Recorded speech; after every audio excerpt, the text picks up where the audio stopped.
Yo, what's up mga kaibigan? Nandito na tayo magkwentuhan. Naalala nyo ba matapos na magkampiyon ni Kawhi Leonard sa Toronto Raptors noon ay ginawa nitong maliwanag sa lahat na gusto niyang umuwi sa kanyang hometown na LA o Los Angeles. At inakala nga ng lahat na analysts at insiders kahit na sila Shams at Woj ng ESPN na sa Lakers ang bagsak ni Kawhi Leonard. Nang all of a sudden ay bigla itong pumirma ng kontrata sa Los Angeles Clippers na gumulat sa lahat.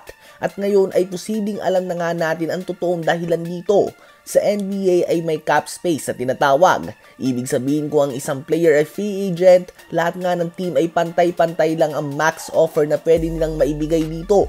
Kapag sumobra naman sila sa cap space na ito ay magbabayad sila ng luxury tax at malaki nga ito mga kaibigan. Ngayon ay lumabas ang bagong report na pumirma umano si Kawhi Leonard ng isang endorsement deal sa isang tree planting company na siyang funded ni Steve Ballmer.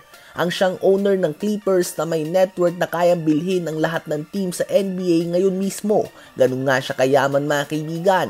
Well, ang multi-billion dollar company aspirations na ini-endorso ng madaming sikat na celebrity tulad na lamang nila Robert Downey Jr. o mas kilala bilang Iron Man ang nag-file for bankruptcy. At na-discover ito bilang fake tree planting company at ilan sa mga creditors dito ang humakot ng atensyon ng madla.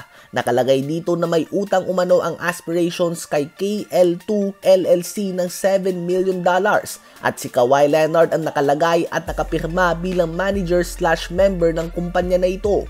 So pumirma si Kawhi Leonard ng $28 million na no-show job dahil wala kang makita na ini-endorso niya ang kumpanya na ito kahit na isa siya sa mga pumirma ng endorsement deal.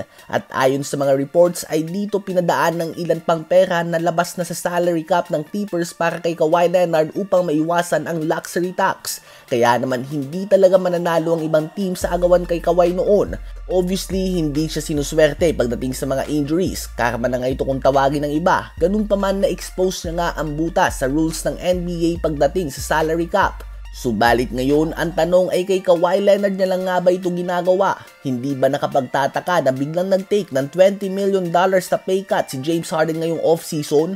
Hindi ba nakapagtataka na kahit siksikan sa roster spots ay lahat pa din pumupunta sa Clippers kahit na hindi nito magawang magkampiyon?